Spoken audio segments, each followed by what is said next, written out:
Olá pessoal, espero que esteja tudo bem com vocês. Então hoje mais um vídeo aqui sobre os temas de filosofia que devem cair no vestibular da Federal.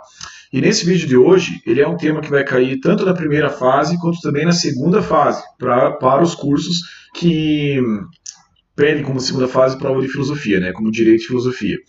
Então, para quem está se preparando aí para o vestibular de 2020 para 2021, né, vamos falar um pouco sobre John Locke e a teoria empirista. Então, como sempre, começando primeiro pelo contexto histórico do autor, John Locke é um pensador moderno, né? Então a gente pode comentar aqui, ó, que no século XVII, 1632, se dá o nascimento desse pensador na Inglaterra.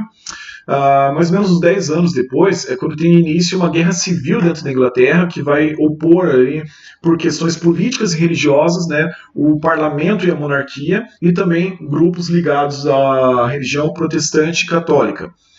Em 1649, esse conflito ele tem um desfecho com a condenação do rei Carlos I e a morte dele, e é quando a monarquia ela é temporariamente abolida e a Inglaterra passa a se tornar uma república, pelo menos por um tempo. Lá depois a monarquia seria estabelecida novamente.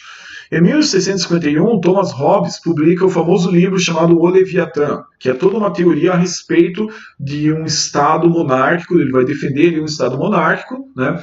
Então é um autor muito importante desse período também. E nessa época, 1686, é quando Isaac Newton está desenvolvendo a sua hipótese da gravitação universal, um outro fator importante desse período. Em 89 para 90 é quando Locke publica o famoso texto dele sobre teoria política, que são os dois tratados sobre o governo civil. O John Locke é considerado um dos pais do liberalismo político. Então, para quem vai estudar a parte de filosofia política, o John Locke é essencial também nessa área, tá? Em 1699 ainda, é quando Locke está escrevendo o seu ensaio sobre o entendimento humano, que é a obra que está sendo avaliada aí, conhecimentos sobre ela estão sendo avaliados aí no próximo vestibular. E ele acaba morrendo em 1704, né, no início ali do século XVIII. Então, o John Locke ele se situa, em termos de história da filosofia, dentro da área da teoria do conhecimento, que é uma área que busca investigar as origens do raciocínio, do entendimento e das ideias. E, durante a Idade Moderna, haviam duas correntes principais que se opunham nessa questão, que era do racionalismo e a do empirismo. Então, isso é uma questão básica de conhecimento para qualquer um que está se preparando para o Enem e tudo mais, né? O racionalismo era aquele grupo de filósofos que defendiam que era a razão, digamos assim, a matéria-prima das ideias e do conhecimento, enquanto que os empiristas acreditavam que, na verdade, todo conhecimento ele dependia da experiência, palavra que em latim é dita empíria. Portanto, essa experiência seria o quê? O nosso contato através dos sentidos com os objetos, com a realidade, né? Então, de um lado, racionalistas acham que é a razão que gera conhecimento é dela mesmo que nasce o conhecimento, e para os empiristas, esse conhecimento não seria possível se não tivesse esse contato com a realidade externa através dos sentidos. Basicamente uma briga entre razão e sentidos. Quem vai, de certa forma, concluir essa discussão vai ser o Immanuel Kant lá na frente, né? Mas não é o nosso tema aqui de hoje. A gente vai focar só no John Locke. Então, nesse livro chamado Ensaio sobre o Entendimento Humano, ele está buscando investigar a origem das ideias, das crenças, das opiniões, como que elas surgem dentro da nossa mente, e ele está tentando também combater uma teoria que foi defendida por René Descartes, que é a tese do inatismo, ou a teoria das ideias inatas. O que dizia essa teoria do Descartes? O Descartes ele concluiu que algumas ideias elas não podiam nascer nem através dos sentidos e nem da imaginação. Elas deveriam nascer com a própria mente, ou seja, a gente já nasceria com essas ideias dentro de nós.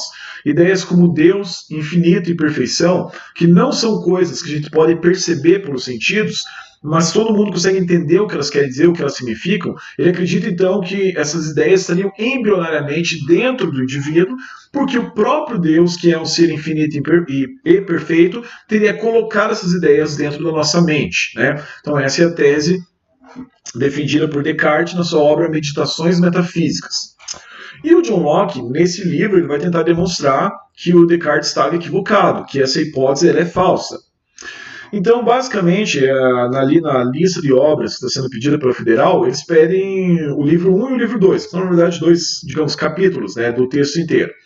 E quais são os principais argumentos do primeiro livro? Ali ele vai demonstrar que ideias inatas é um conceito absurdo, primeiro porque não existem acordos universalmente aceitos. Você não tem ideias que sejam assim aceitas por todas as pessoas do mundo de maneira que não tenha nenhuma exceção. Você não consegue encontrar isso. E alguns que defendem a teoria das ideias inatas, eles diriam que o princípio de não contradição seria um exemplo de uma ideia aceita universalmente. O que é o princípio de não contradição?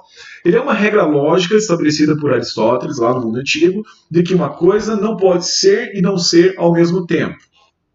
E realmente faz todo sentido, né? Eu acho que ninguém discorda disso. Agora, a maior parte das pessoas, talvez, não digo a maior parte, mas boa parte das pessoas, talvez nem saibam o que esse princípio quer dizer. Talvez elas nem tenham parado para pensar nisso como um princípio lógico. Então, por que isso provaria que essa ideia ela é inata? O fato de todo mundo concordar com ela logicamente não seria uma prova de que ela nasce com a gente. Esse é o argumento do John Locke. Ele também diz que se essas ideias existissem de fato, a gente poderia percebê-las, por exemplo, em crianças. Então, a gente poderia perceber desde a infância ideias similares que todas as crianças deveriam ter uma vez que elas nascem com essas ideias. E o John Locke vai encerrar esse capítulo falando que ele reconhece que a capacidade de pensar ela é inata, mas o conhecimento em si não.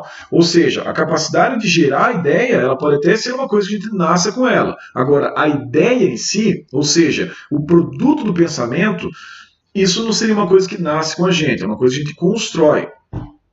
No segundo livro, ele vai analisar a questão do ponto de vista moral. Será que existem princípios morais que sejam inatos? Ele vai dizer que também não, essa ideia também ela é absurda, não existem. Porque, por exemplo, um conceito moral como o conceito de justiça, ele é definido igualmente por todo mundo?